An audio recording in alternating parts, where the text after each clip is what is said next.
আমি শুনেছি সেদিন তুমি সাগরের ঢেউয়ে চেপে নীল জল দিগন্ত ছুঁয়ে এসেছো।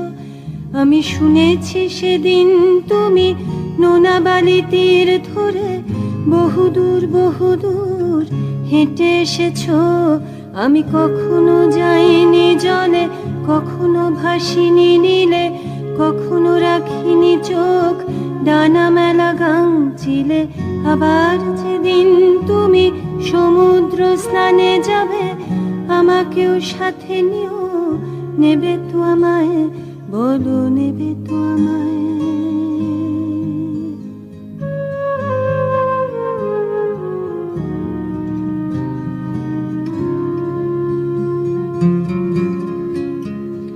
আমি শুনেছি সেদিন নাকি তুমি তুমি তুমি